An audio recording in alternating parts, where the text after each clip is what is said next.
All right, everyone. Welcome to the second episode of Fantasy Island Fantasy Football Show. For this episode, same clothes, different episode. For this episode, we have our bidding strategies. Okay. So it's an important one, right? We all have our own takes on bidding strategies. We're going to share ours. And we have our 3, 2, 1 bidding strategy, right? Do I bid on three? Do I bid on two? Going once, going twice? When do I bid? Okay. We're gonna have don't add to the momentum, and we're gonna elaborate on that, what we mean by don't adding to the momentum.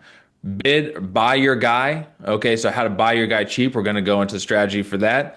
Know the market value and death by a thousand cuts. Okay, so we're gonna go into that. Know the market value, death by a thousand cuts, how to really bleed those pockets of your opponents, and then bully in the late rounds and how to take advantage of those late rounds with your bidding strategies. Okay.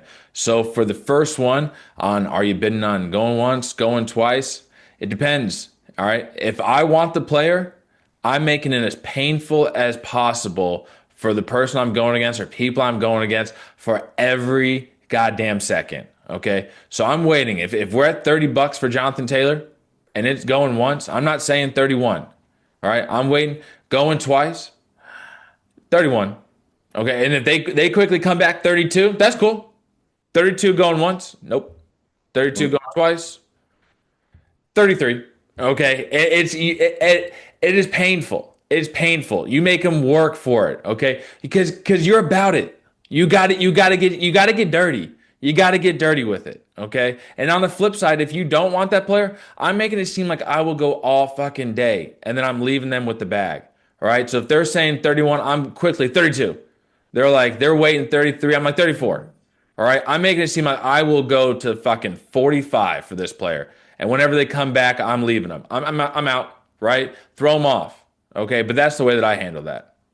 No, definitely. And what's key with both those is momentum, right? So in the first one, when you're waiting for the going once, going twice, and then throwing your bid, that momentum's dying, right? And at that point, everybody who was bidding on that player is out, and it's just the highest bidder. So it is now Hmm. you versus them. And that is a way easier situation for you to get your guy from. And like Hmm. you said with the other one, if you want this player to go for way more than they're worth, ride that momentum. Make sure that momentum just keeps on going up. Just feed it with more Yep. bids early. Add fuel to the fire. Yeah, exactly. I feel the fire. Hmm. Hmm. That'll People buy just into that. It's all about the hype too. Like in the room, you got to read your room. I know we're gonna do a video on that, but like, man, you just bring that energy, right? People are feeling it. They're ready to throw some cash. They're ready to throw some doughs. Yeah, whatever. I got 34, John Taylor, 35, whatever. And then whenever it's over that budget that you want to spend, just leave them. You good, but you add to that momentum, like you said. So, and that goes to our second one of don't add to the momentum. You want to take that, Mike? well, that's kind of it, right? So Hmm. just make sure you add to it, right? So you want to make sure that the price keeps on going up for the players you don't want, and yeah, let it stagnate for the guys you do want. Make sure it's just a nice, steady set price, and you can come in and just go against that one other guy. Well, yeah, and for this one, it's important that you're not even bidding, right? You're not even bidding. So by don't add to the momentum, if this is the player you want, if you want Christian McCaffrey, you're not bidding. If someone says 40, you're not saying 41. You're just hanging out. You're chilling. They say 40, someone says 41, someone says 42. They can go all day, whatever. Let the people that are going to drop out. Let the people that are going to stay in, and you wait. But you wait until it's that $48 going once, going twice, and then to where he could be bought. You come in 49, right? You throw them off. They weren't even expecting you. You haven't set a single bid this whole time for this player. I'm thinking I'm going against Mike. I'm like, dude, Mike is out. I'm about to have him. And then I have Joe Schmo over here, okay, sitting in the corner, smoking a weed pen, comes out and says 49.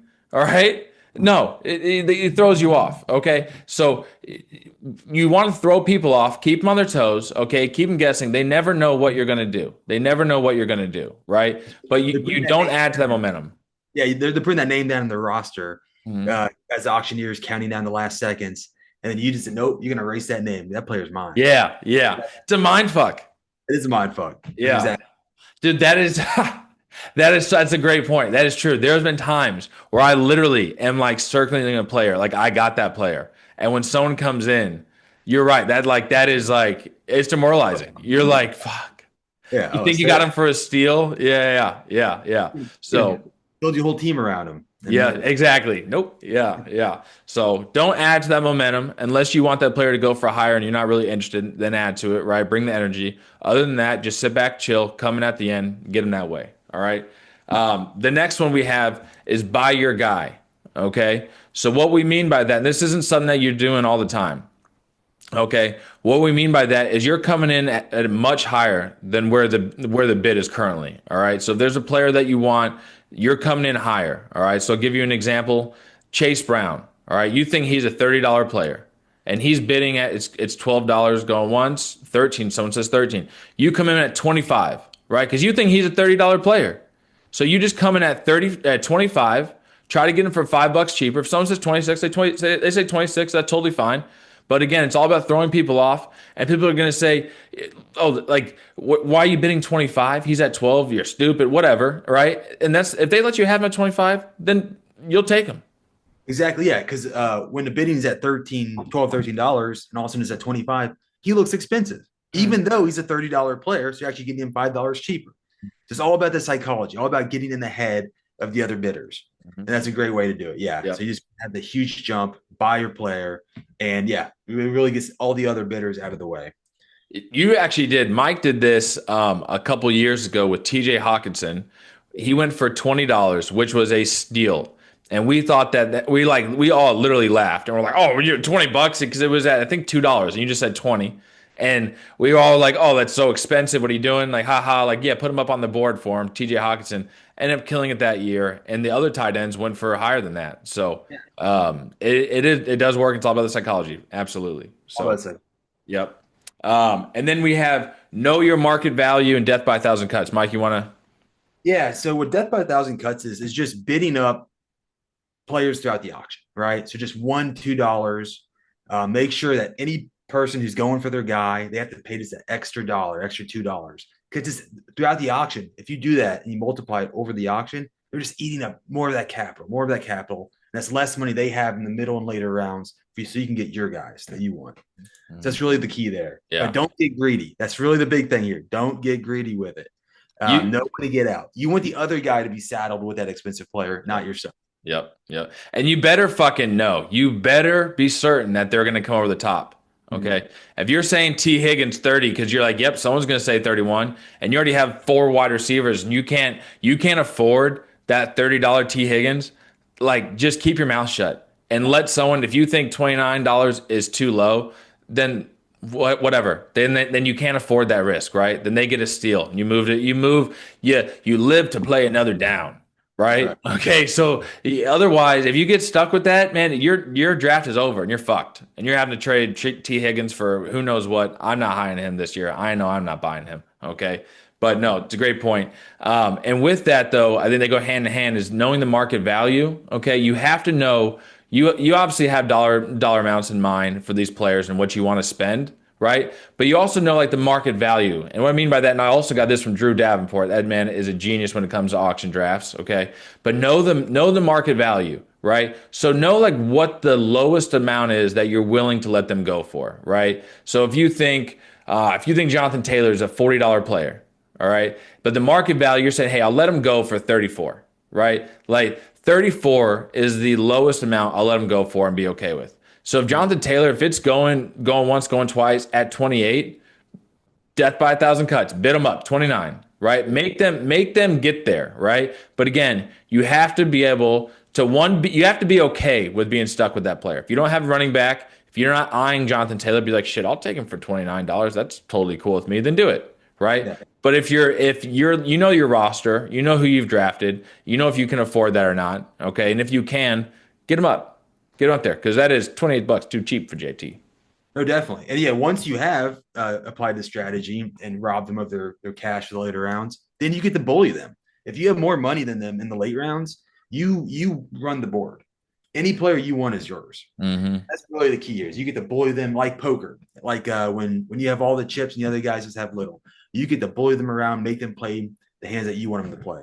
That's exactly what you need to do here. Yep. Yep. Because everybody in the later rounds, everybody has the same steals, the same guys that are boom or bust, right? The same rookies or younger players that they think that they can just get for a buck, and hey, maybe they go off, maybe they don't, whatever, but you got them for a buck, okay?